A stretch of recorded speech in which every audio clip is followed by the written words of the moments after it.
friends of the Guitar Guild. My guitar friends, how are you? How are ya?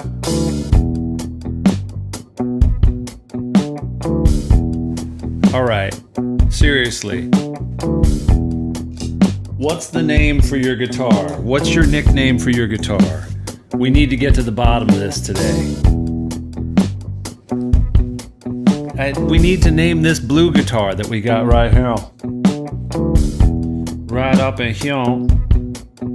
Do do do, yeah. Da da da da da, yeah yeah yeah yeah. Ricky Stewart. Oh, Ricky Stewart playing Rita. Simply Strat. Yeah, this is something I was just sort of goofing on 2 seconds ago. This jam here, we're gonna settle right in real easy. Happy Saturday, everybody. It's Guitar Friend Tim, and you are a friend of the channel, longtime friend, first-time jammer, perhaps. I'm trying to see if I can get the vertical streaming and the horizontal streaming, because you know, the algorithm said that they're really trying to push the vertical streaming, as if you go this way, you go that way. It's an enormous difference, I know, and it is. For some people, it's like as intense as pineapple on a pizza. So I don't know, I'm just trying to see if I'm currently actually live in both places. It's a lot. It's a lot. Squeeba-deeba-deeba-deeba-doo-doo. Oh, I need to... Guess what, guys? I need to hit the go live again button for the vertical. I gotta get better at that. Because you hit go live over it doesn't matter. Yeah, so this is an E. Jam in E. Play chords. Play, just get loose. Find your groove. And then we'll dive into, we're getting into harmonizing melodies. Has anyone ever heard of or used the word dyad before recently? I never really knew it. That's why I didn't know it was spelled D-Y-A-D. Dyad. Dyad. Let's see. I think we might be live here. I just want to have the vertical here so I can have as many ways to be distracted, but I'm here with you. That's my goal, at least. Yoinks McGroinks. Okay, maybe. Wait, no, okay, that's the horizontal. Oh, okay. Live in so many places, so many times. This way, on the vertical, I can see the people that know nothing about me and are just hopping in to troll some stranger. With a blue guitar, yeah, this is the MIDI guitar. It doesn't have a name yet, shame on me. Bluey? Jeff has a blue guitar. Yeah, we're grooving. So this is kind of a mix of like, it's got a minor feel to it, right? Because we've got that, that's that minor third right there. But it's also just got sort of an overall, you can do that like major or minor.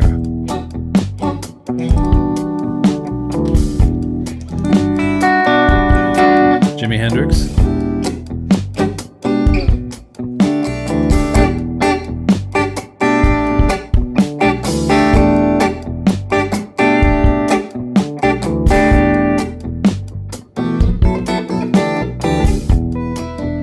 I like this little shape right there. See that with the dots there? So you can take that shape, so that 3-note thing right there, and I always find it here as like the, if my E is right there, I can also play it up here on the 12th fret. So there's the root there, E.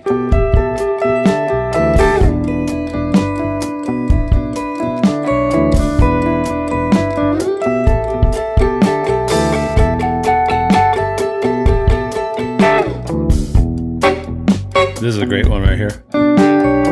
So that's kind of, picture that E minor 7 right there, and then that kind of thing right there.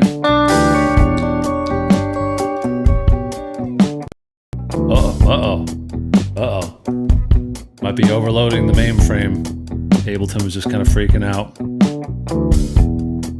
We've got a lot of apps open now. We're trying to stream in 2 places at once. All right, guitar friends.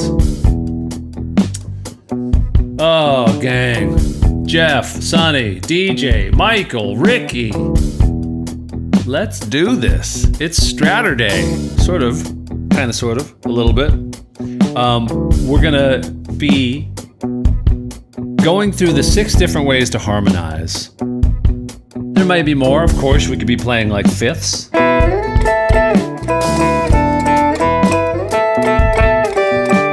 That's kind of cool. Maybe we'll throw that in as a bonus 7th. That'll keep you watching till the end, right?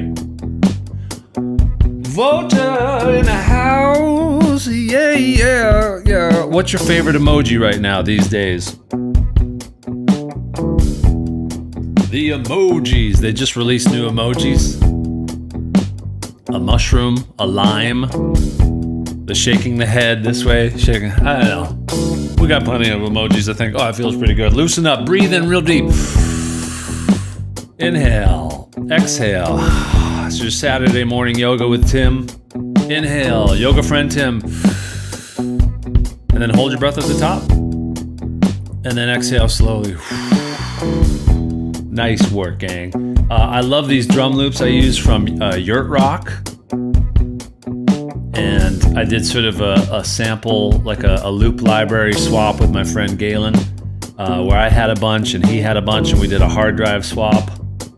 That's the way bros show their appreciation for each other in this day and age in the musical era. Matt, how we doing? Yeah, that's it. The beers are good. Do you ever like the 2 beer mugs going together? When you're like, hey, cheers. We should go to the Biergarten. So octaves, a little preview of what we might be doing today, okay? So we can start right here and do a quickie, easy one. Oh, I like that one, the screen, like the loading one, Sonny, that's good. So I'll play down here. Let's just jump right in, and then we'll sort of bob and weave around. Happy Saturday, everybody. It's GWAD 96. If you don't know, that stands for Guitar Workout of the Day. Let's do way number 1. Penta doubles, as in double stops. This one's so fun and kind of easy that it feels like a cheat code, as I say. So let's take this E minor pentatonic down here. You could also be playing this up on the 12th fret. I'm just doing it here so you can see it on the screen, on this fretboard magic. And if we were to do, let's say, here's the E, just to remind you, these are our checkpoints there with the E's, right there, the easy E's. So any note that you could play as a single note, any like riff or melody, you could harmonize that and play them 2 strings at a time.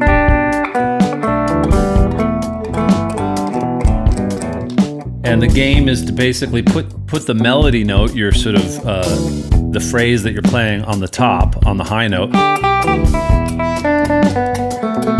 and then harmonize it by playing the next string down, the adjacent string down. Looks better with the pink, I think. Today I tried white, and you just can't see it. You get the idea, right? You play 2 strings at once. You basically thicken up that melody line by just playing 2 notes at once, and just stay within the scale shape. So a really great way to practice this is to do like a call and response type of thing where you play the single note melody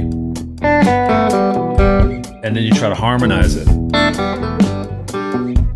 So you can get really comfortable with grabbing these shapes.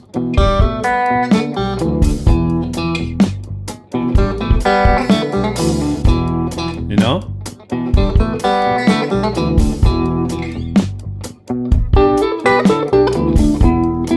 You could obviously take this to all the pentatonic spots.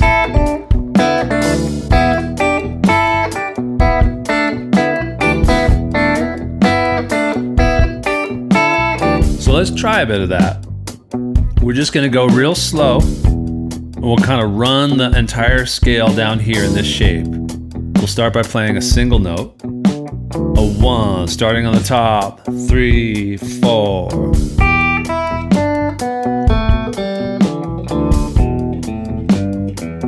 And again from the top.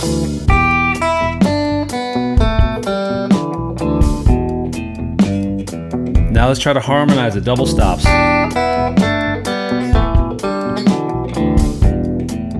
Let me know if you have any questions as we go. I'll try to answer them as we go. But I hope you got your guitar with you. I hope you're playing along. I'm keeping an eye over here on the vertical stream. Now let's go low to high, starting low. Single note.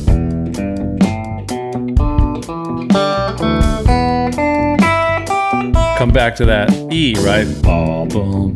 So it always, even when you're running it just as a top to bottom thing, try to ground it in the root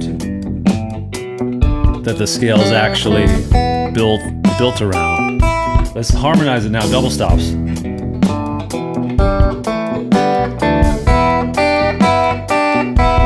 Right? Let's try to go one shape above this, or just even a little piece of the shape that happens above it. So these notes right here, right? We often call this the house of blues, right? Let's just sort of noodle a bit. So noodle time.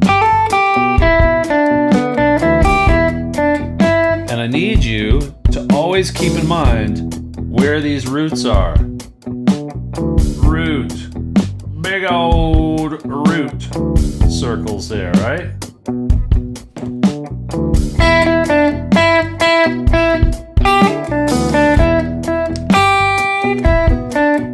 Now,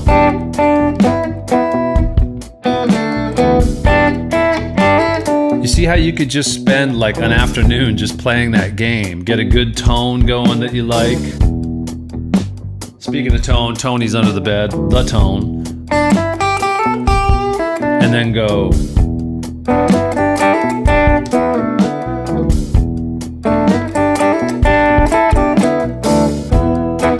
Right?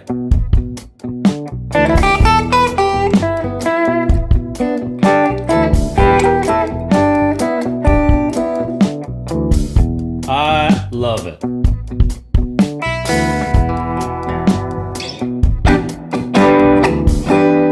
Okay, guitar friends, that's one way to harmonize. While we're on it, ask me any questions you got. I'm going to set up a different jam, and let's sort of create the same approach, pentatonic double stops, but this time we'll do a major key, because that's the beauty of pentatonics. You got your relative major, relative minor. If you can, help me out in the chat. Tell me, I need to find the relative major to B minor. Let's say I've been jamming in B minor and I'm like, wait, I know that this is the exact same notes as one of the major scales. If it's B minor, its relative major is bum bum ba ba ba ba ba ba da da da da da da da da da ba ba ba do ba ba ba do ba ba ja ba ba da ba da ba ba da ba ba da ba ba. So let's try it over this.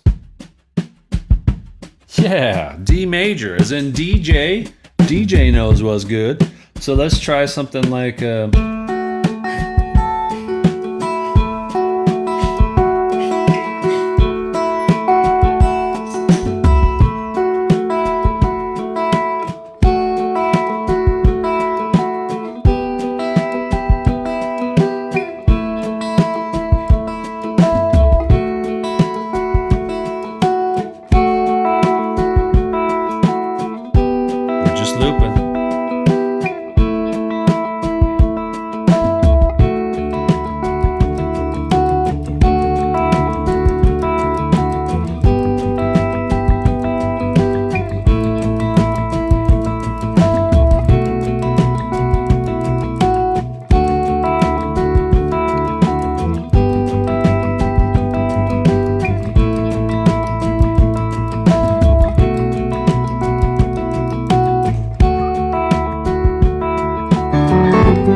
fun to noodle.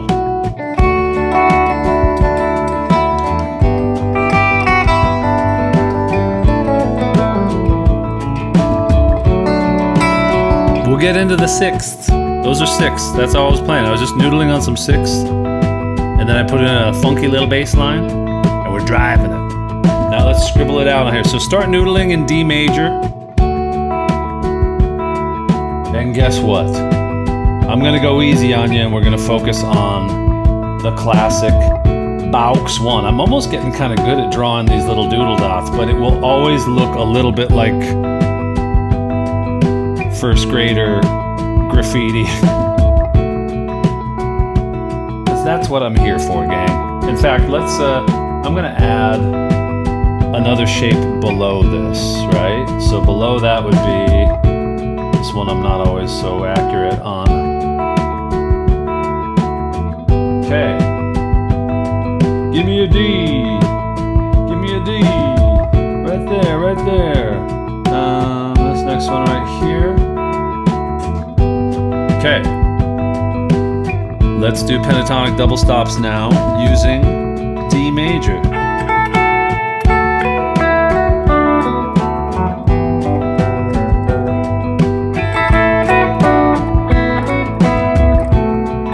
Isn't that cool? How it just kind of just works. It's we'll get into some other sounds obviously, but this has a particular type of sound. Right, right, right, right, right, right, right,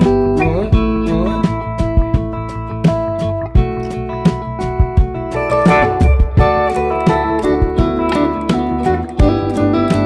Isn't that fun?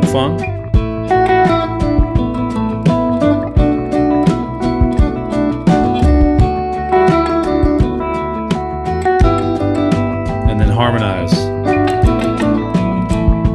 So as far as the right hand, sometimes I'll use my fingers to be really accurate. So just one finger per string.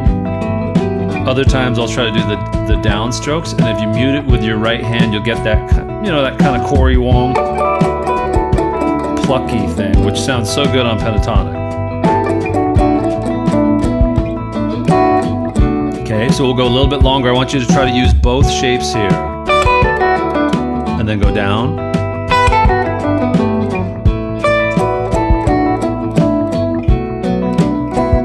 So the thing to look out for with these pentatonic double stops is sometimes the shape will be this diagonal shape, which is kind of tricky. It's sort of like the low part of a D chord right there. And then other times it'll be nice and easy, it'll be right there on the same fret.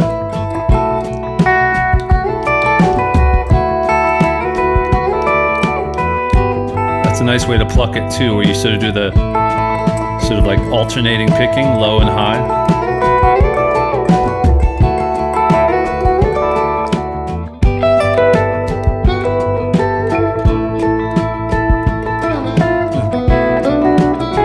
Yeah, sometimes you just lose your place altogether.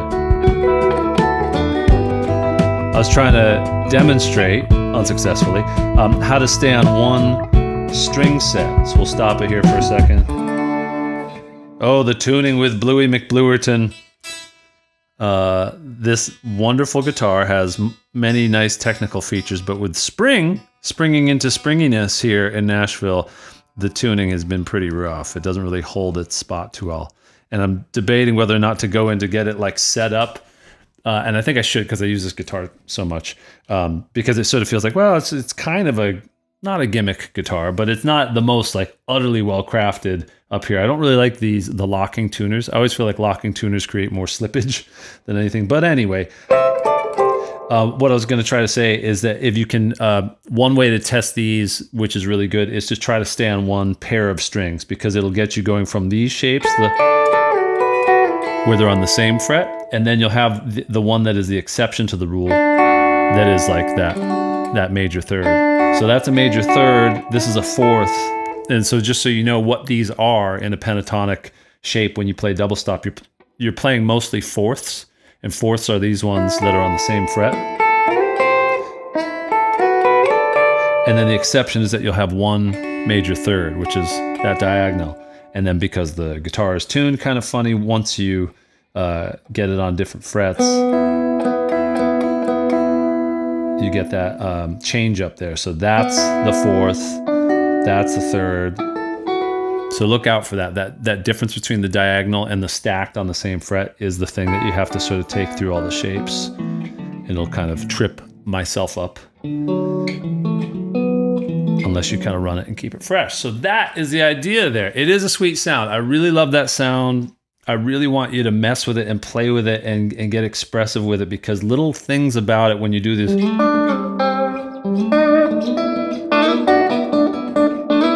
like little slurry kind of things, and with the vibrato. Oh, I'm seeing over here, we got Gary over here. Hey Gary, how you doing? I don't know if you're still there, but yes, we're just creating random little loops here and jams. We're going to move now into talking about thirds. Now, you tell me, was there any method prior to us diving into this today? Was there any method of harmonizing that you feel sort of comfortable with, where, like, let's say if you were like writing a solo?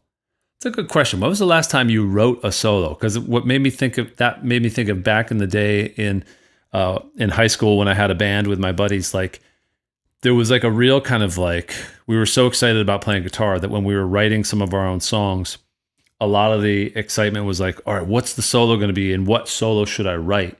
And I love improvising, obviously, but there is something to be said for like composing a solo. And a lot of, think of so many famous guitar parts and solos, like where we're expecting to hear the written solo, and how I imagine there's a lot of guitar players that have had to go back and relearn what they improvised, because they've learned that the expectation, like think of the ending solo to Stairway or Hotel California and all sorts of things, where maybe even not the entire thing is note for note when you play it live, but there's a sort of a sequence or a passage where people expect it, like, oh, there it is. Now that's that stretch. That last 30 seconds was like the ending or the intro, almost as signature as like an opening riff or something like that.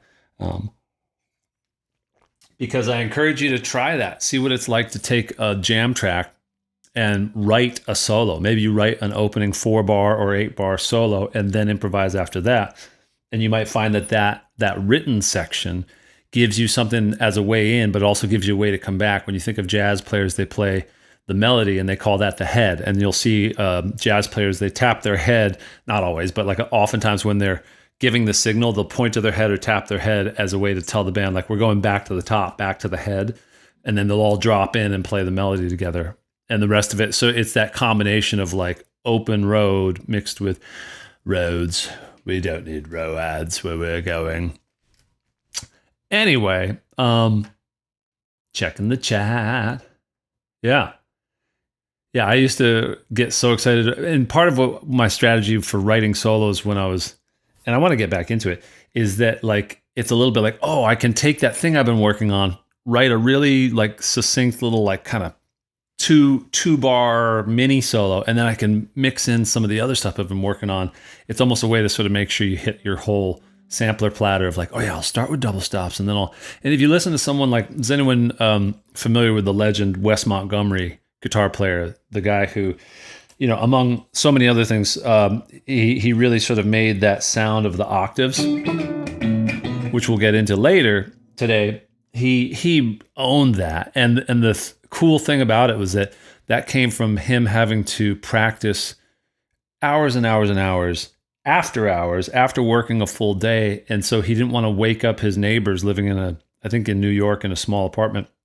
So he had to play his guitar as softly as possible with his thumb, but still be able to hear it. So his ability for that nuance came from being, as I've talked about in my newsletter, which you should sign up for, check out the link below. But basically taking something with an electric guitar unplugged, which sounds totally unimpressive at first, but just making it be as delicate and as expressive as possible. And then that technique of the octave style playing, he had this recipe of building his solos where he would play single note lines, beautiful jazz, single note. Then he would go to octaves, and then he would go to the clusters of the 3 and 4 note things. And it was a strategy which he may have composed note for note, or he just knew he had sort of a beginning, middle, and end. These are things to think about as you build your phrasing and solos, particularly as like today, when I'm going to throw all these different possible techniques at you. You don't want to feel like overwhelmed in the moment because it's like, well, I could do 5 or 6 different new ideas. It's like, what if you just, for the sake of it, was like, all right, I'm going to start here, then I'm going to go there, then I'm going to go there. How I get there exactly, not sure, but I'm going to do that for a while, then do that for a while, then do that for a while. It's a thought. All right, let's move it along. Pentatonic double stops. You've been real good to us. This is GWAD guitar workout of the day. We put the of and the into just one letter, O. Guitar workout of the day. 96. All right. We're getting up there. We're getting close to workout 100, which will be next week, Thursday. If you remember, you'll be able to join us because we stack up these GWADs throughout the weekdays. For my members and I, we go live together on an unlisted YouTube link. Let's get into thirds. Bam. Okay. This is something I was working on with my peoples, with my guitar friends earlier this week. And I'm sure we'll be able to sort of tackle it together as well, too. So let's take a major scale, and we've been kind of working on understanding the harmonized major scale. And you're like, wait, hold on, Mr. Theory Pants. I know, but you're going to know this the moment I start sort of laying it out. GWAD 100 is coming down the pike. You're going to be there, Galen Maynard. You're going to be there for Spicy Night. It's going to be a spicy GWAD celebration. You know what we'll do? We'll probably have a way to celebrate it with cake, but also make it spicy because I love hot sauce. I love hot sauce. So we might combine those two things. I don't know how we could possibly do that. Let's take the key of G. So the first chord in G is a G major, right? So G major. I'll just sort of scribble these out going down. A is an A minor. B is a B minor. C is a C major. D is a D major. E is an E minor. And F sharp is an F sharp diminished. Okay. But if we were to just take, if all of these, if these are triads, all these triads are built of a 1, a 3, and a 5, right? Some kind of 1, 3, and a 5. For the G major, it's going to be a major triad, so it's going to be a 1 to a major third. The distance from the root of that G chord to the third is going to be a major third. So it's 1 major third. The A is going to be minor, so the A is going to be the 1 of the A chord, and then the third is going to be a minor third. So it's major third, minor third. So it goes major third, minor third, minor third, major third, major third, minor third, and then diminish, you get a minor third, because if we don't use all 3 notes, the 3 notes would be the root, minor third, and flatted 5th. But we're not going to worry about the 5th. We're just going to be playing the thirds. So this is going to be minor. So let's say we kind of color code these and say like, okay, it's like major, and then pink will be minor. We've got 3 major chords or pairs of thirds. We've got 4 minor.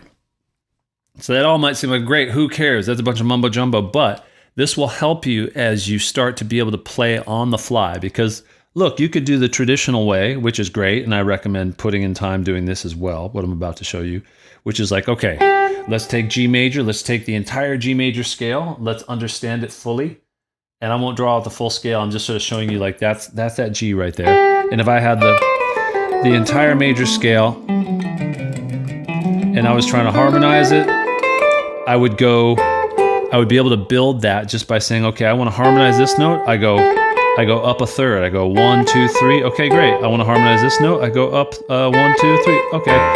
You could find that and you could build that out, and you would be having a great recipe, and that's kind of the most comprehensive way. But if you want to be able to just kind of do a bit of it on the fly and get started and use a sort of a speed hack, as it were. I hate the word hack, by the way. Sorry that I just said it, because you're still putting in the work. I want you to be able to think in terms of, okay, if I can just start to know what note I'm playing, if this is a G, a single note G, and I'm in the key of G major, the rules of these notes are going to tell me, oh, okay, well then it's going to be a major third. Can I find a major third? Well, yeah, if I practice, I can do anything. put my mind to it. So this is what I want us to do right now is try to put most of a scale on a single string. And this will help you learn the notes on the second string. So let's put a G major scale on the second string, and we'll try to sort of color code it here. So we'll make this pink, and then I'll reveal this little by little. It'll sort of make sense maybe if I can pull this off. I don't know. There's a minor. So what I'm doing is I'm taking a G, and then I'm going to scribble in the A. There's a B. That's going to be minor G, F sharp, E, minor, C. I'm just going to make this alternating white and pink. There we go. There we go. Oh my gosh. Has anyone watched that documentary about Woodstock 99? It is something else. If you think the Fire Festival is a debacle, holy camole. We'll talk about that in a second. All right, let's make some sense of this. So let's go to the scene of the crime here. This is a G. So here's a G note, and that's going to be a major third above it. That's how you find that major third. That's what it looks like.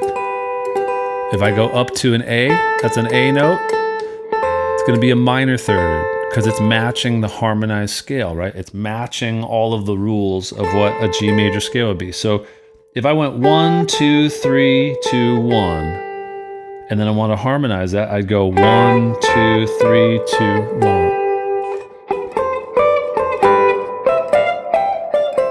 You know what I mean? Name that tune, right?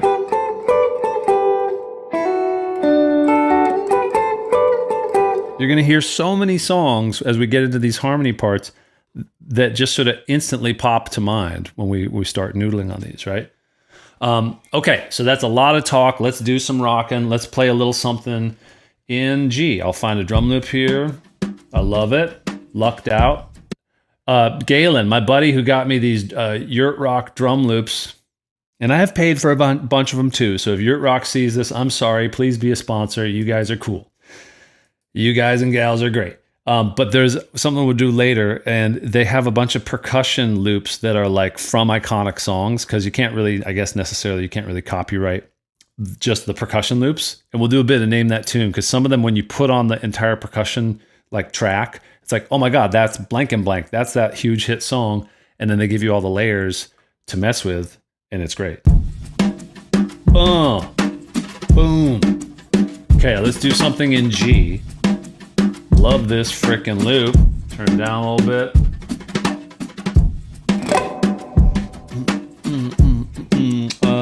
So as I arrange this guitar part, I'm thinking, okay, I'm going to be playing up here in the third, so I'm going to stay sort of down here.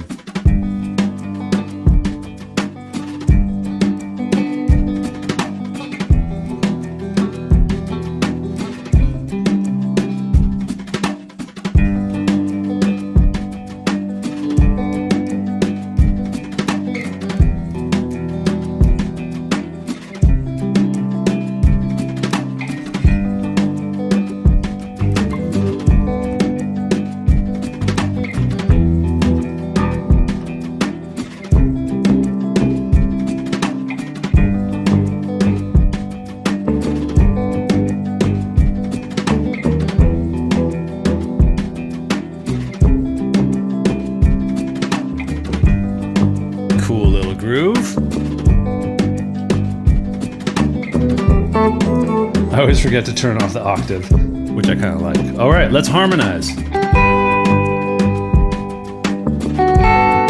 Just have fun. Just follow the dots.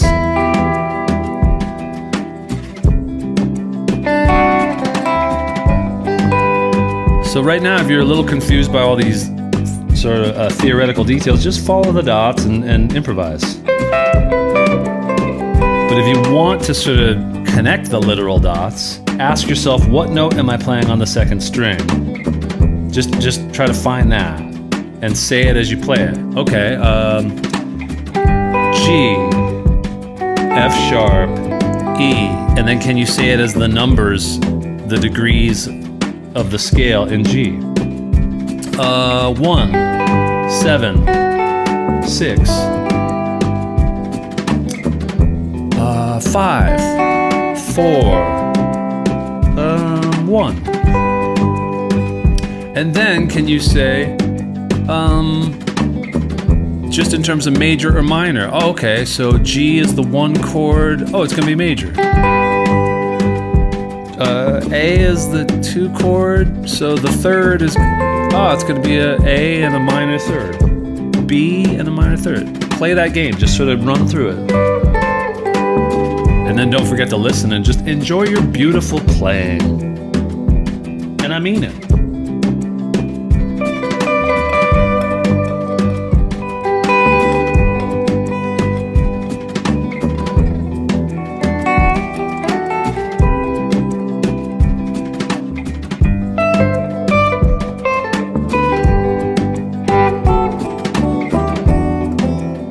Then maybe see if you can follow the chords, because the chords are G. And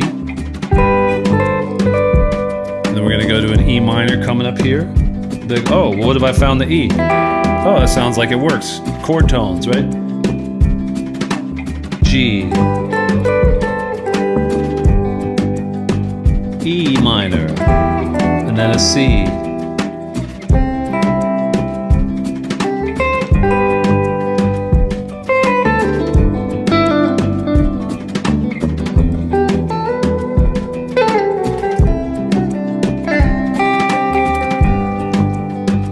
And now I challenge you, we'll play this a little bit longer, to switch, meaning play some chords, just play G, just play rhythm, E minor, C, now play some thirds.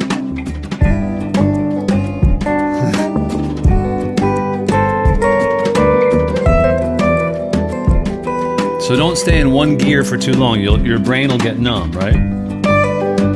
Then single notes. Then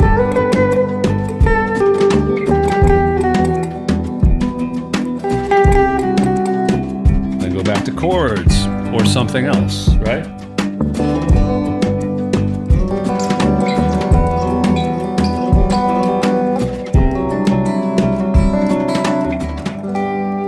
That chord's really cool. Just know that chord. That's going to be something that we get into next week, gang. Next week, here's the topic of next week for all of our workouts. Lots of fun and interesting chords. We're going to be not as much worried about all this note stuff. We've been doing a lot of note-heavy left hand or sort of fretboard hand work in our community, and that's been good, but I want us to get back into playing more rhythmic stuff with the right hand and getting more fun and interesting chords. So this one right here is like a really beautiful version of a C chord. You can see it right there. I'll erase these dots. Bye-bye dots. This is like those Buddhist sort of like artwork they do with all the sand and the colored beautiful kernels of sand, every little grain, and then they're like, whoosh, see ya, something they've been building. That's how artful my drawings are. Not as if swing. So it's just ba ba dum ba. You get all those open strings. So that brings in this really cool sort of raised fourth, flatted fifth. Very good mysterious ending chord. Oh, gang, how we doing? What do you got going on this weekend other than rocking out with me? Thanks for being here. I'm checking over here on the vertical stream. I think, we've got 7 people watching right now. If you're watching on the vertical stream, my name's Tim Fagan, aka Guitar Friend Tim. Welcome to the channel. Hope you stick around. Let me know you're here. Drop an emoji in the chat. Try to keep it clean. I know the vertical, the wheeling and dealing sort of shorts viewing audience is known to be a bit sort of like, we're in, we're out, we're doing whatever. But I think we're going to smash it in there because I don't see a lot of people bringing this quality of content into the vertical game because it's tough to do this all day. But here we are, gang. I'm just going to drag that loop. I'm enjoying these loops. I'm enjoying the spontaneity of it. So I'm going to drag them in and sort of keep saving them as I go. I'm using Ableton, by the way. Not every Sunday, but several Sundays thus far. I do sort of like I'll just go live and I'll build jam tracks. It's much more, even more lackadaisical than this. So if you're interested in that kind of thing and you want to join on those, just keep an eye out for the go live. I won't sort of post those as official scheduled things. I'll just sort of do them when I feel the inspiration. But if you ever want to jump in on those and ask me questions about what I'm working on and with, in terms of the gear and the recording stuff. I've spent a lot of time learning how to use a good amount of this stuff to whatever that degree that means anything. I am based in Nashville. I have a whole career of songwriting and producing and all that. So I learned along the way how to use all the bells and whistles. And then I learned how to stream.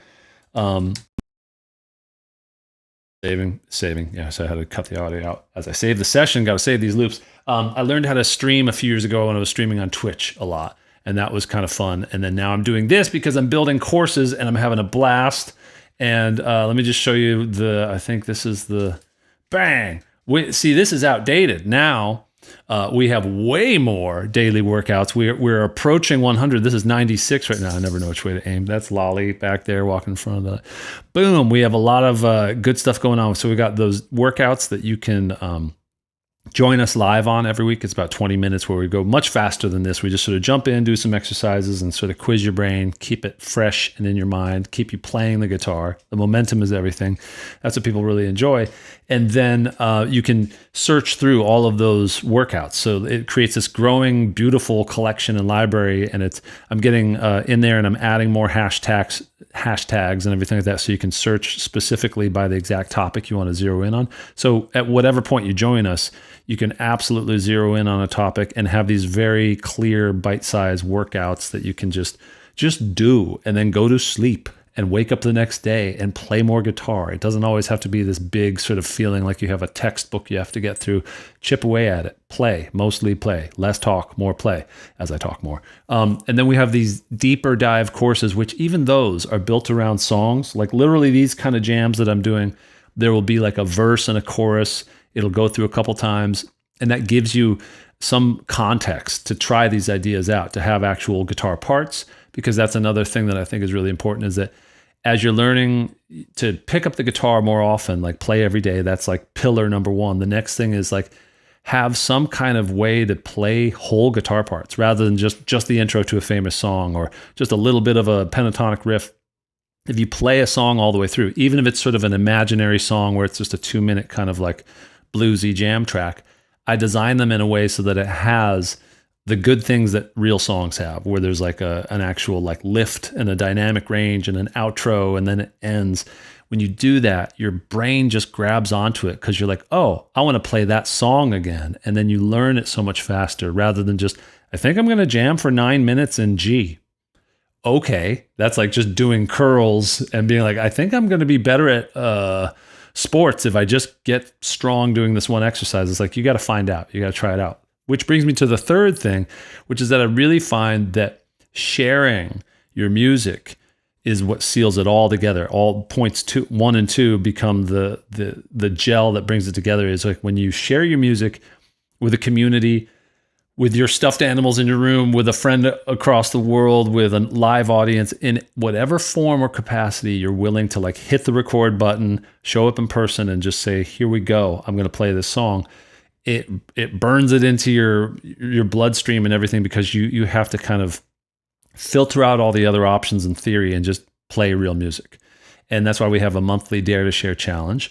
In fact, last week we drew the lucky random winner, which was Brett. Brett is going to be doing a lesson with me because he dared to share along with, I think, probably about 20 of our members, and it's optional, but you have a month to decide what you're going to share. There's usually like a set little challenge and assignment. And if you're up to it, you just submit a video, and everyone's awesome. We're all just cheering each other on. We understand that mistakes are more than welcome. You can just do what you do. And it's just the act of sharing that I think, maybe some of the members in here can speak to it. Like, what effect has it had on you? Because I know it gets me nervous in kind of a good way whenever I think, oh man, I'm going to like put this song out into the world. I'm going to release it on Spotify, or I'm going to like go do a gig. I get all kinds of, I usually have to go to the bathroom. I get kind of like the rumbles in the stomach, but it's that, I don't know, it's what I call the good nervous. It's like, I always knew before playing a show, I used to tour with Colby Calais, and no matter what, we would always be really excited when it comes to that moment where like it's time to go out on stage. And for some reason, my teeth would itch, not in like a sort of cocaine way. I've never done cocaine or anything like that. I don't know why I brought that up. But just this sort of like feeling of electricity would be the anticipation, that sort of like, all right, this is going to go well, but I can't wait to like dive in and play that first note to really know that it's going to be okay. So I want you to have all of those things going for you so that guitar isn't just this ongoing feeling of like, I don't know, am I getting better? Should I be? What should I know? Should I know all the triads? And it's like, this is your way to sort of attack it little by little, day by day. So that is my spiel. You can take the free course, the free 5-day skills challenge, which is, the links are in the description below. And that's just, I send you a lesson each day. It's a video, has tabs, MP3, the whole thing. You know, I don't know, this pickup is sort of screwed up. I do have to get this guitar. Yeah, see, because all I did was sort of like, yeah, that's not a good sign. Come on, people at Jamstick. At least the dots are good. The dots are working. Smoking the pork butt. Oh, Galen, I think the chat bot just shot you down for talking about the pork booty. But is that what you're doing today? My buddy Galen knows how to smoke some pork butt. Anyway, we're getting excited. Thanks for subbing, anyone who's subbing. Let's get back into making some more stuff. Let's move this show along to harmonizing method number 3. What do we think it's going to be? Sultry sixths. I don't know why I call them sultry, but they are. That's why. These are these ones, you know, like the...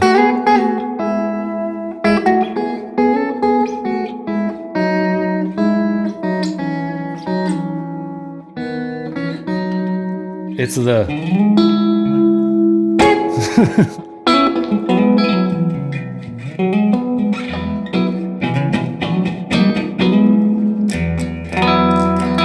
So let's make a little something, and let's focus on E.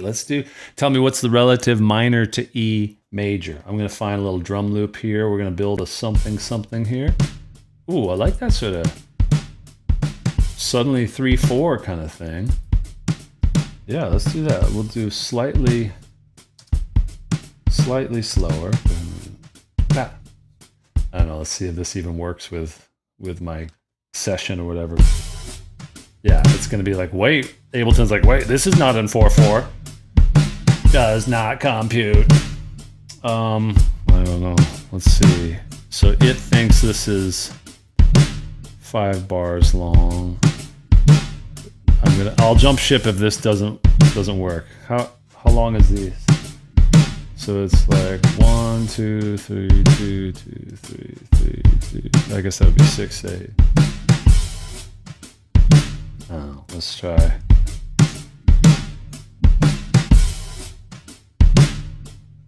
Do down, down, down. Maybe it's 3 bars? No, we don't want that. We don't want to change the length of it. We'll just change the BPM to be faster.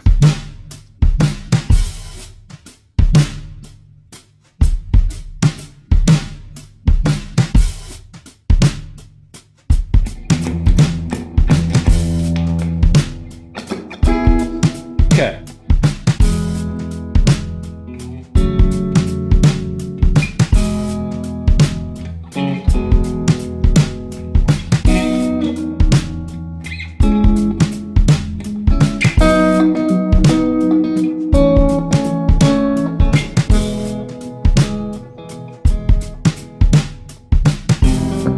Yeah, my bad. Hang on, loopitis. That's what you get. Amateur hour, I tell you.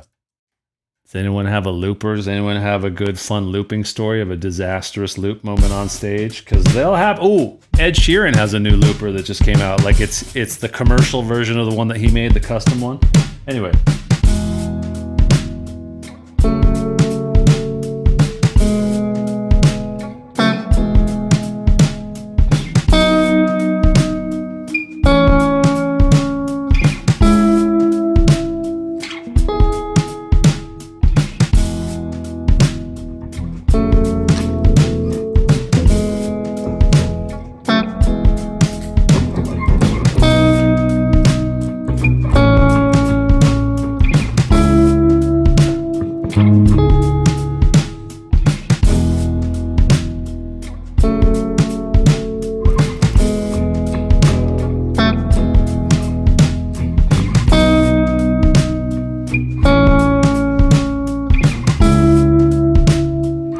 By all means, jam over this while we're building.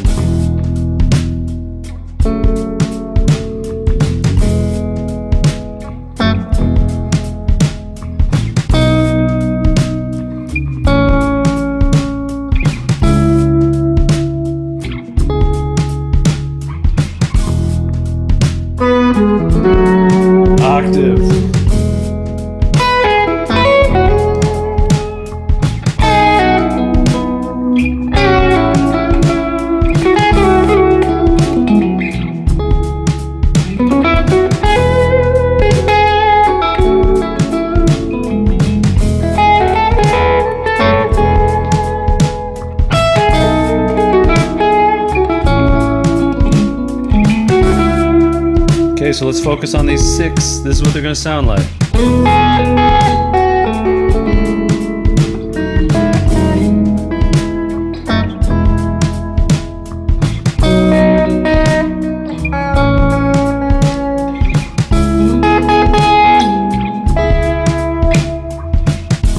Dig it. It's a fun little jam. Oh, RC 500. Yeah. Is that the one? The one that has like all the buttons? Like that's the big one that Boss makes? Clearly they sort of freaked me out. I got to spend some more time just build. Many bells and whistles. All right. So this one, I'll start moving quicker, I promise. We're just we're almost up to an hour. Oh my gosh. Or is the 500 the one that's like the 2-pedal one? Okay. So again, I want you to start there's many ways to approach this. I don't want you to think that this is the one and only. I want to get you in the game. So here's an E on the 2nd string. Let's anchor it. Let's know it. Let's love it. And the reason that I start there is that this particular 6th comes up quite a bit. Check, check, check. Might get the crackle from Ableton. Might have to address that. Let's see. So that right there, just play that. So we've got first finger there on that E on the 2nd string. Right there. That right there is just like so good, so tasty. So that's an E. And there has been some questions in the members area, and I'll try to address it without going off in the weeds too much, but we're calling this a 6th, and it is because the distance between this note and this note is a 6th. It's a minor 6th. And don't get too thrown off or confused. I'm just trying to show you shapes because what I want you to be able to do is find a root note and then have a bunch of different colors to play off of it. So this right here, that's an E, right? Remember that from just before when we were playing thirds. That's not an E, that's a major third. That's the E, and that's the G sharp, right? So this note up above it, this is just review from the one before. That's a major third, right? That's a G sharp, okay? What note is this? Can anyone tell me what note is this? Ooh, the ditto 2, yeah. And of course you do have, Ricky, we all know you have quite the looper of all loopers. You've got the top of the line, no-name looper that has it come to life yet and tried to strangle you in your sleep? Because it is not a healthy looper. What is this note? Anyone and everyone, I'm checking the chat. This is, hey Gary, how you doing? Gary Eggleton over here on the vertical stream. It is not a C sharp. C sharp minor would be, that's that relative. But what that single note is right there is a G sharp. Right, so I'm looking for that major third. So that's a G sharp right there. And what I'm just trying to point out is that this note is the same note as that. It's just an octave lower, right? So guess what? When we say 6th, it's the hardest word to say ever. 6, what we're actually grabbing is the same note that we were before when we were doing the thirds. And I'll just sort of demonstrate this as we go further up. So if we were to go to E, the 2nd note in E major, we're thinking E is our key, we're thinking major. It would be an F sharp. The 2 chord in E major is an F sharp minor. So it's an F sharp. I'm just saying that to remind us that, oh, which third? Oh, it's a minor third. Okay, so F sharp to an A right there. Now, if we were to find an A an octave below, so if this is an A right there, we find an A an octave below that. Oh, there it is. Oh, interesting. Weird, cool, fun, makes sense. And I continue up that way. So I'm just using this to illustrate that these are 6ths.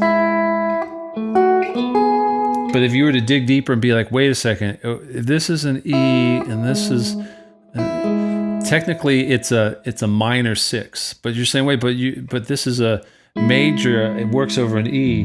Think of it in terms of chord tones. In terms of chord tones, this is an E and a G sharp. That's the 1 and a major third.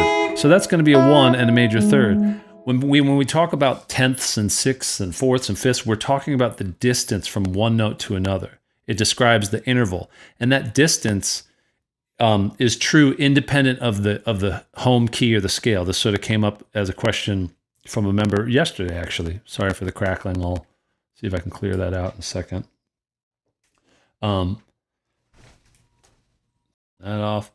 And what I tried to explain it as is like, imagine how a word is spelled in language. Like a word is spelled a certain way for the correct spelling. And that is true for that word, no matter where you find that word. That's how the distances of these intervals, how you would spell a major third is that distance right there. How you would spell a minor third is that distance. How you would spell a major or minor six are those distances right there. So when we're saying six, if you're thinking, well, this is E, shouldn't this be a major six? It's like, no, because, and this is the last thing I'll say before I move on, is that when it comes to the theory of notes and how they're spread across a major scale, if you go up a major third, to get to that same note by going the other direction, you'd go down a minor six. If you went up a minor third, you'd go down a major six. So they become the sort of yin and yang of each other in terms of finding those distances. So don't get too tied up to the major and minorness. I'm using it today to help you find like what those shapes would be like. Oh, major and minor third. But I want you to know that all of these harmonized melody techniques that we're using, they're ways that you can slide them across whatever the chord is, and then you don't have to match them exactly with the chord changes. So this one right here, this is like a sort of E vamp. We could be playing all of these. They're not as critical to match them with the chord movements. I mostly just want you to be able to like grab them and find them and play with them. So, all that said, let's spell out more of them.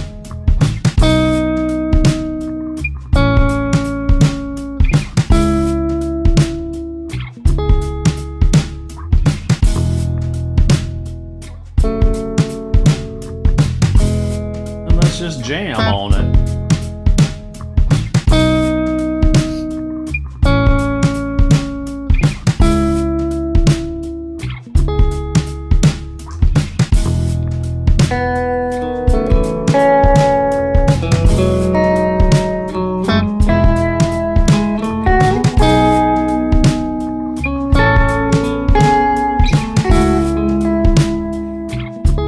Try that call and response game. So, and then harmonize it.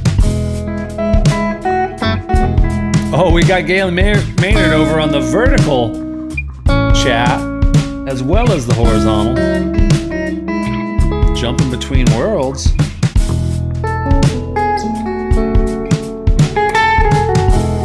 So, single note melody, and then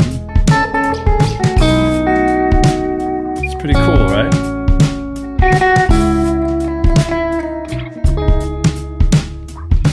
Okay, last thing I want to show you as we're doing this is like, okay, learn some shapes for these six. Learn where to find the root, and if you find that root, I often see that sort of group of three right there as being like a little memorable sort of chunk that as long as I can find the root on that second string, whatever the key, let's say if it was down in D, that's just a really usable kind of phrase that you could have that's playing it down there on those strings. You know, that's that opening sort of Brown Eyed Girl.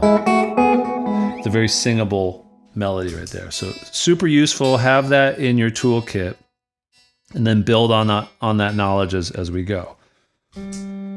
You dig. But you're going to notice that as the chords move, if you do want to try to play chord tones and sort of match with it, this chord progression, for example, just kind of vamps on E, does like sort of F sharp to E. So you could be like,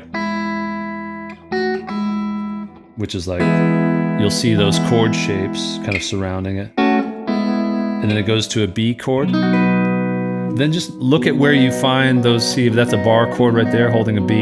You'll see, oh, okay, so those two notes are absolutely in a B. Oh, that looks like those two notes would be in an A. I want you to sort of be a detective and looking for like, oh, that lines up with something I already know. I bet that will sound good on the A chord. Let's try that approach. So here's a coming out of this E shape. Here's another E shape right there. Now we've got this B, A, C sharp minor.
Gang, we're having a good time. See if we can play Name That Tune. I'm just taking my sweet time today. I hope it's not boring you to tears. If you have to jump, I totally understand. I'll be here. I'll just be here doing my thing. Let's see. On the vertical stream, we have 10 people watching right now. Let me know. Oh, okay. So the vertical seems to have less delay of the horizontal. You know what it might be, Mr. Maynard? Is that YouTube really is getting behind it. And as a content creator, it's like, all right, I keep saying, they're like, everyone's saying this is where the wind's blowing. Not that's like scrap this, but it's more like first mover or not so late mover advantage. Got my coffee going here in case you're wondering.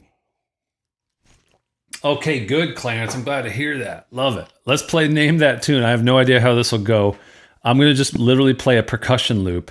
And I know from based on what the file name is, like what song it is, like what song, famous iconic song. In fact, I'll go to the main library here because there's a whole folder that I think it's just like, what is it called? Like pop icon.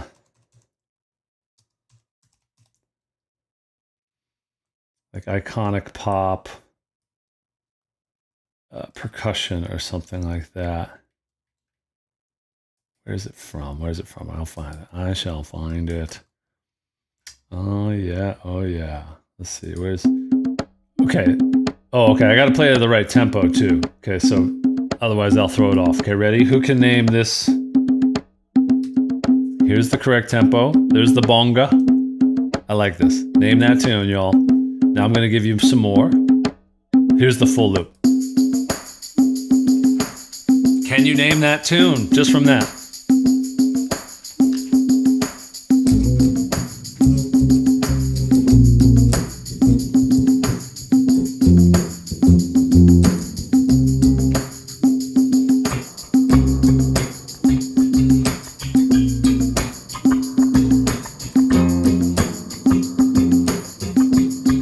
I'm just guessing at the chord progression, but that's the song. I won't let you down. You got to give what you take. Freedom. Nobody? Anybody?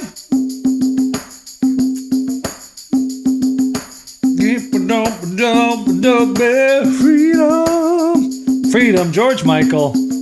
1 point for me. Okay, I'll do a couple more of these, but if they flop that hard, I'm moving on. I'm trying to find... Okay, I got to go to the folder, because I grabbed a few select ones into like a separate playlist, but now we need to... Because there's an iconic one that'll get us rolling in the right direction, I believe. But I can't remember what... Because there's so many of these. As I'm talking, I'm scrolling down through like... tons and tons. I'll just search by the famous song name, maybe.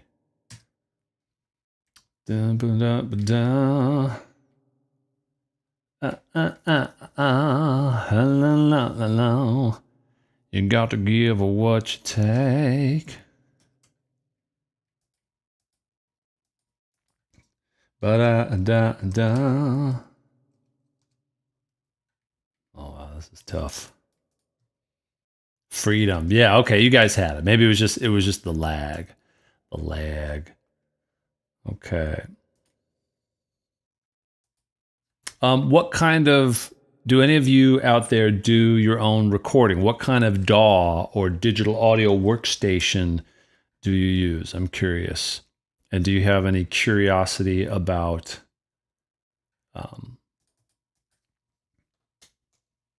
Ableton?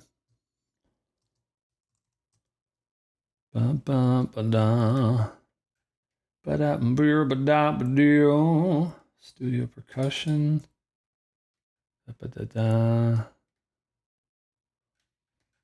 Oh, I don't know. Let me see where this one is. Oh, you got to know this one. Okay. I mean, that's the original cowbell action. Okay, you got to show me where this is. What folder is this in? This is going to be well worth it. I don't know if it will be. I got to locate these files. Too many files. This is in, okay, iconic pop songs. That's what I was trying to locate. Okay, this person, Damon Grant. That's the person. Thank you, Damon Grant, for making these incredible percussion thingy-doos. And let's get into this. Here, let's play another edition of Tim should have prepared this beforehand, but now we're watching him find it live. Damon Grant, here we go. Iconic pop songs, loops, yes. Many, many folders here. Okay, this one, I don't know this song too well, but can anyone name this? I mean, it's a great song. I know it, but I don't know the percussion part. Let's test our audience. What's this? Oh man, I might literally get demonetized just for playing such perfectly well-recorded recreations. Logic, love it. Studio One, never used it. Ooh yeah, iPhone voice recorder. That's not Stone Age. That's keeping it real. That's like saying, hey, all I need is a tape recorder, 3 chords and the truth. Can anyone name this? Yes, Lowrider. Voter, the one before. Exactly.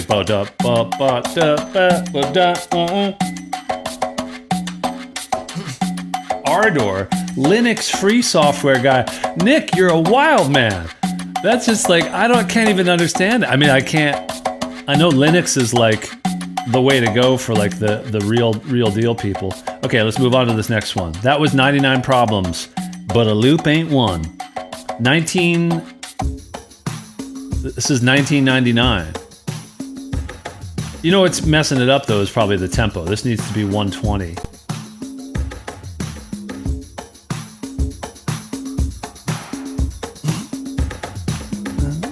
Zero 30 ups at a time. I don't know if I hear it. This one we're all gonna hear. You ready? Okay, so for this next one, I know we're all gonna know it. I need you to write your favorite lyric from this song. Go.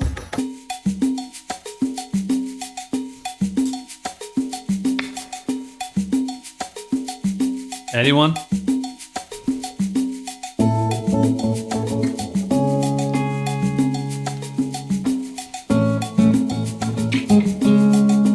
I couldn't help myself. Yes, DJ, you got it. Dun, dun, dun, dun, dun, dun. I'm reading the Steve Lukather autobiography. It's great. And this took them like a long time to build. Everybody in the band, and I don't know, like, hey, you get in here. Like they're grabbing like interns and runners. Maybe I'm exaggerating. And they had to like build this on, like this loop and get like one section on tape back in the Stone Age, which I wasn't around for. I came around as Pro Tools was being the thing. Doom, ba-da-da-da. Oh, the drums echoing thing? Like possibly double jeopardy here. What might be? Does it feel like it's a glitch type of thing? I don't know. Thank you for checking it. But no, that's the lyric. That's what I asked for. I'm such an idiot. Oh boy, we just pranked ourselves. I hear the drums echoing tonight. I thought you were literally saying, okay, we all get it now. That's good though. You got me. I'm always paranoid that there's some glitch going on with the stream because there often is. Okay, moving on. That's good though. Oh, this one's good. Okay, got to set the tempo to 120. 120. The good people of Santa Monica, California have been playing us this song. It's climbing up the charts.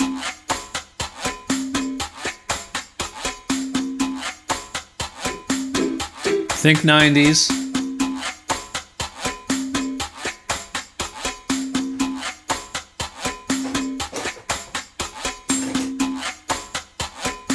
Says the man next to me out of nowhere.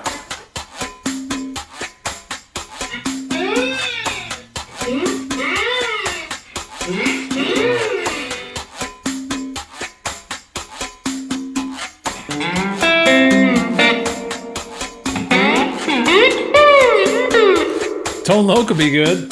Wild Thing. This is in fact all I wanna do is have some fun. Did the sun goes up down Santa Monica Boulevard. Sheryl Crow, all I wanna do. Oh yeah, do it again. Yeah. Boom, boom.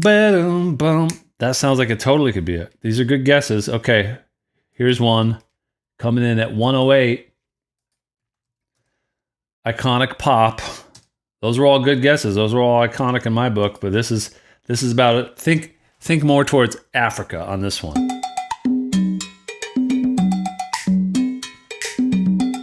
Yeah, we had another guess for Steely Dan there from Jeff. I see you there. I see you there, people. Pre-Sauna Studio, nice. It does seem like they make good stuff. That's made by Pre-Saunas, yeah. So that's... Well, my friends, the time has come. Raise the roof and have some... Sir. Well, my friends, the time has come. Raise the roof and have some fun. Throw away the work to be done. Let the music play on, play on, play on.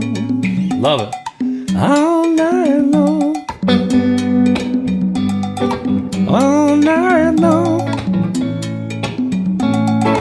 All night long.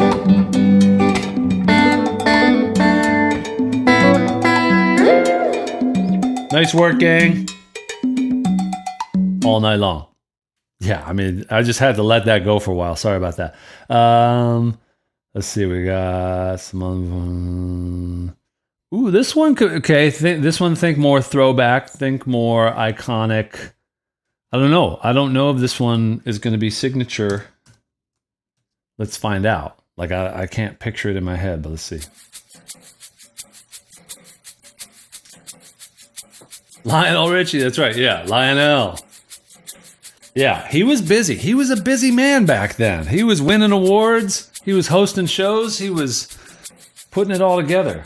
I'll erase that there for my vertical stream people. All right, after this, we're going to be going into tenths. Tenths are really good.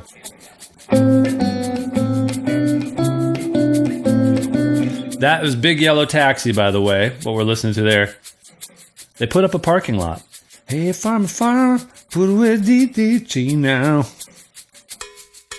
Oh, this one, we get this up to the right tempo. We know this one, right? Iconic pop song. Now go back up into the early 80s.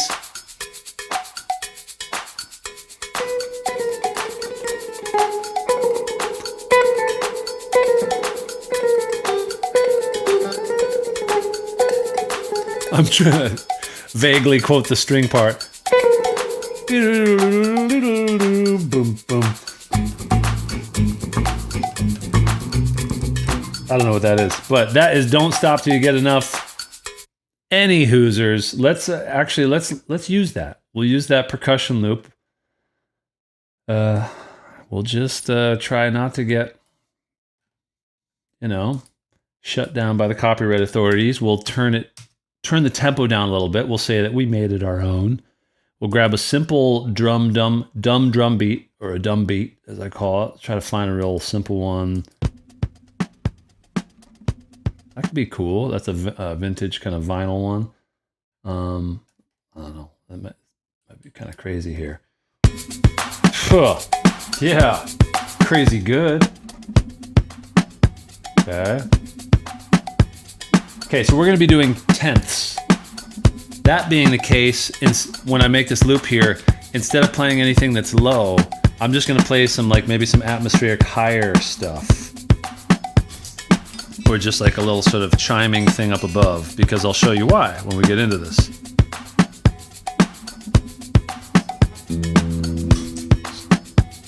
We tune because we care. Someone give me a key. Give me a letter. What's your favorite key to play in? A letter in a major or a minor, and I'll sort of set this in that key. Bernie, yes I did, and you're right, that was the one I was thinking of. It's like, because we can hear it in our head, it's like, come on, take it. D major, love it. So, that's not anything. Let's see.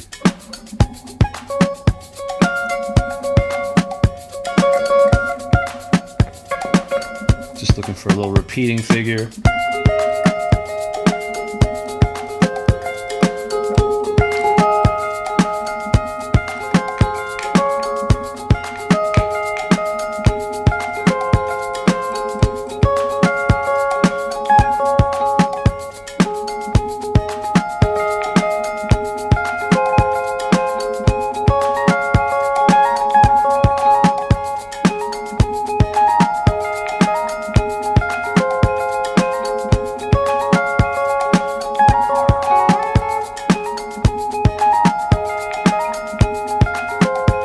Just a random loopity-doopity-doo. So, weird wrong note in there. Let's start that again. Make it a little more subtle. I was in the wrong key anyway. Love, life, happiness. Here we go.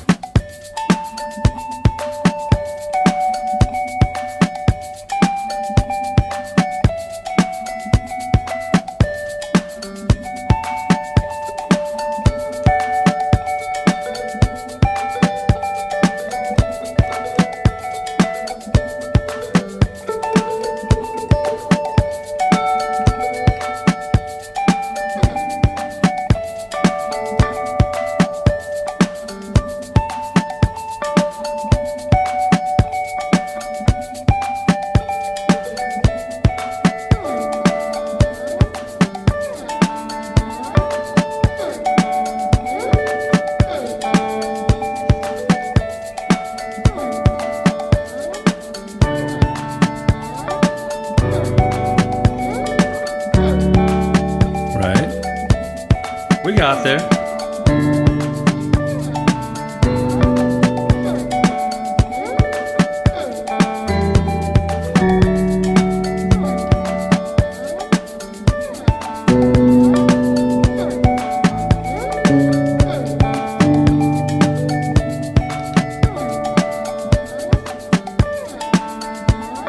What's happening? What is happening to our brains? Let's talk about it, then we'll dive back into the soup.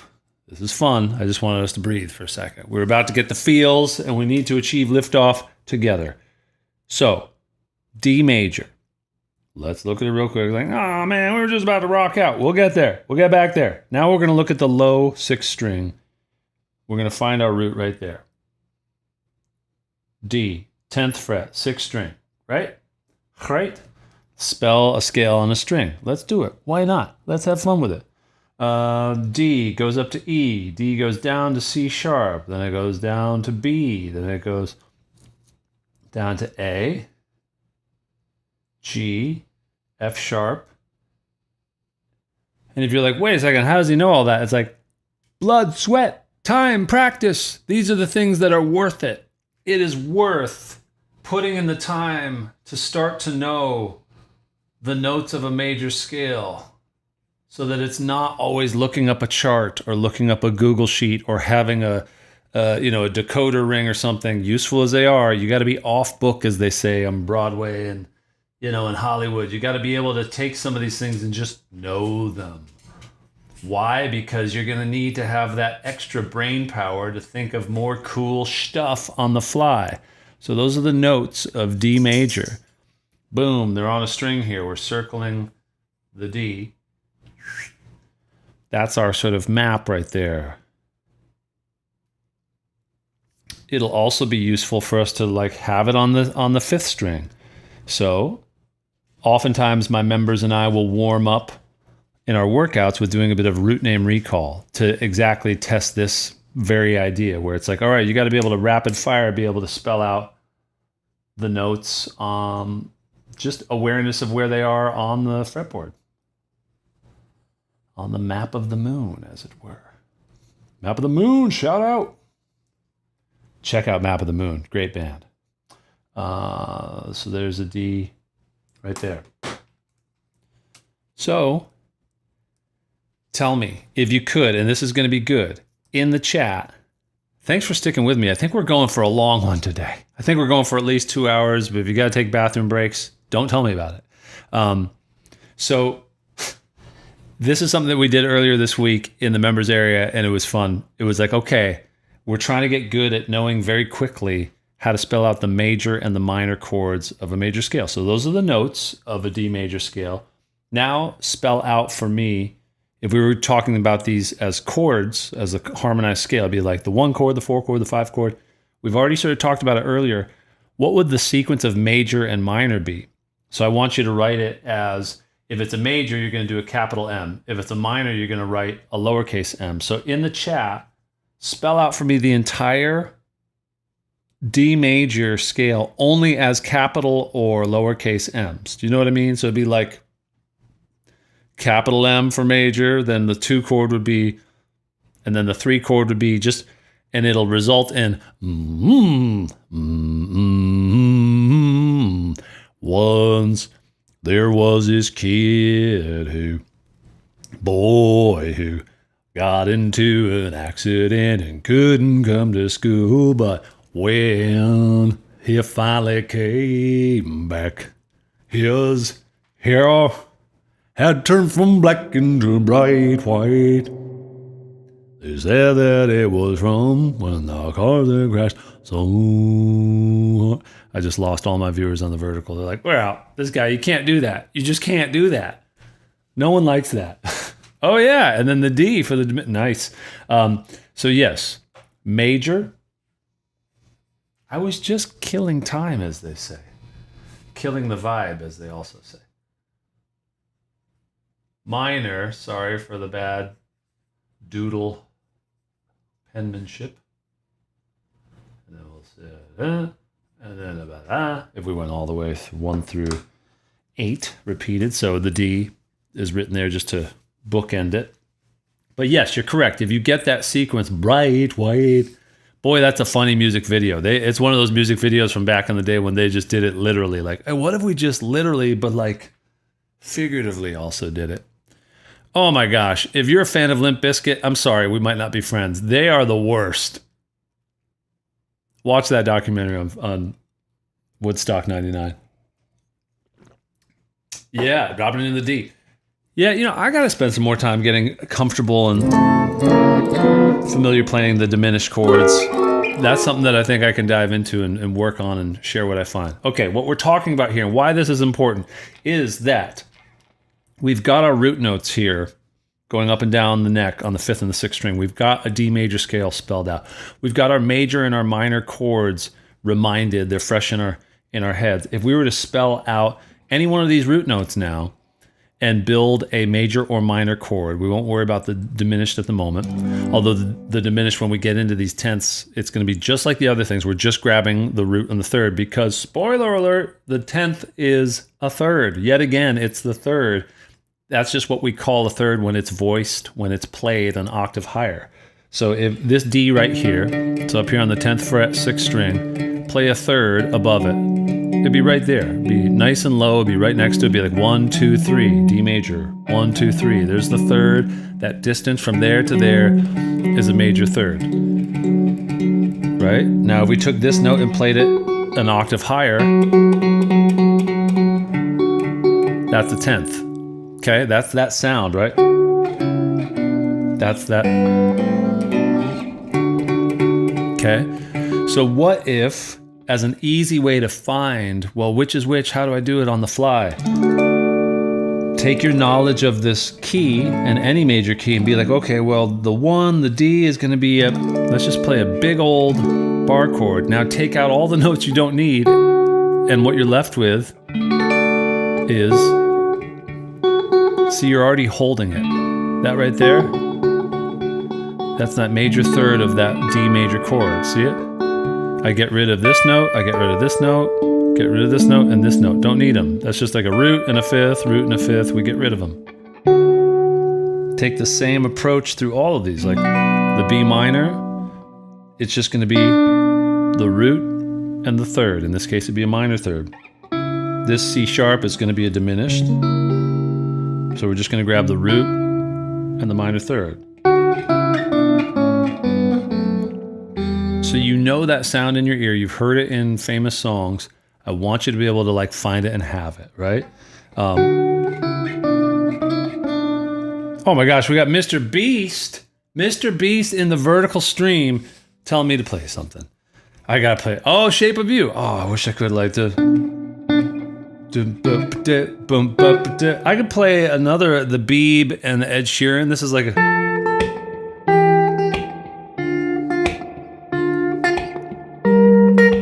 Tenths. And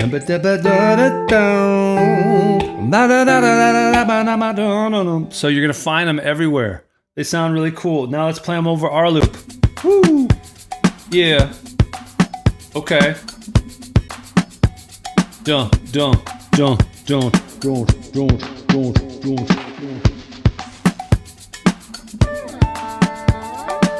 So that's a little bit of our looping thing. D major. Join me on this. Play whatever you feel like, okay?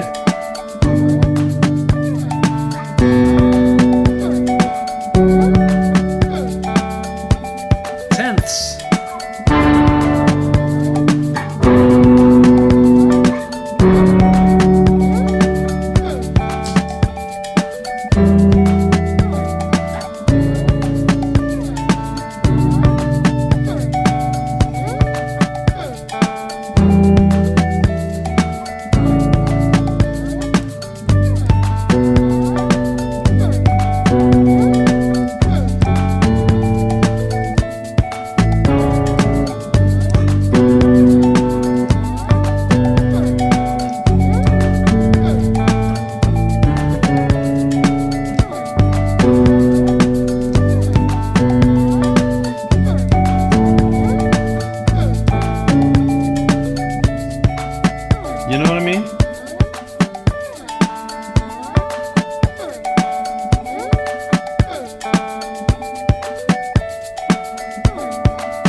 Gang, how we doing? How we feeling? Is this landing with us? I'm checking my vertical chat. William, how we doing? Matthias, how we doing? The real McDarcy, how are we? Yeah, the jam stick. I know, I'm trying it out for the sake of the dancing dots. Hello from Poland. Hello from Nashville.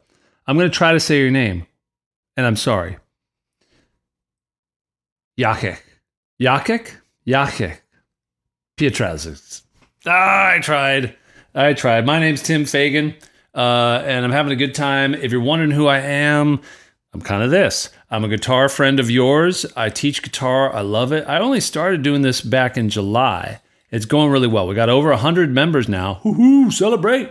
And it's wonderful. Great people coming in and like just playing guitar every day together. We do this kind of stuff in a very like shorter version of this. We just get a bite-sized dose weekday evenings.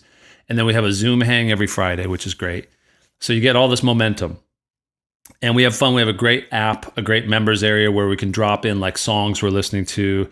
It's like our own mini Instagram without all the distraction of life itself and the chaos. It's all about guitar, all about being encouraging and just coming back to the guitar, playing more and more. So that's going great. You can get a 14-day free trial. Link in the description, all that. I know we're not supposed to be too salesy. We're not supposed to make a living and let anyone know about it. Sorry, but if you're interested, the 2-week free trial, you get to try everything. And that's even if you get like a discount code or whatever, you always get your first 2 weeks free and it's great. And then it's a good deal after that. So if you want to know more about who I am and what all this is a boom, that's me with the long hair, getting the long hair going again, getting that summer do going again. But we got all those workouts. We got these actual deep dive courses, bunch of jam tracks and tabs. I'm starting to get good at making interactive tabs, the kind that you might see on what's called Sound Slice. So you can like loop different sections of the tab, slow it down and all that. So very user-friendly with learning stuff. I wrote a hit song and I used to tour with Colby Calais. I wrote that song Lucky by Jason Mraz and Colby Calais. That's the... Do you hear me? I'm talking to you across the water, across the deep blue ocean, under the open sky. Oh my, baby, I'm trying. Lucky I'm in love with my best friend. It's pretty high. Lucky to have been where I have been. And I wrote a lot of that song inspired by a Steve Martin movie, The Jerk, because there's this beautiful scene in the middle where he and Bernadette Peters are singing together, the love interest, and they're harmonizing on this old-timey song where they sing these counter melodies. They're like, I know you belong. And I put that into the bridge in Lucky. You'll hear it next time you listen to it. And they sing in different sort of, because a lot of duets, they just have people alternate and then they sing together in harmony, like we're playing together. But I like it when they sort of weave off and do their own thing, and their voices are so signature and unique. It's nice to hear them do their own thing. So that's a spiel on me. And if you need to be further convinced, here's a kick-ass video. So check this out. Whoa. Hey, who is this dude? Honolulu back in 1993. Boy in his bedroom playing Stevie and the Weeds. Sorry for the people on the vertical. It's not playing on the vertical. Sorry. Lucky and he won a Grammy. John Mayer shouted him out in a magazine. Still playing that guitar every single day, making records in Nashville with Lonnie and Tony. It's nice to meet you. Yeah.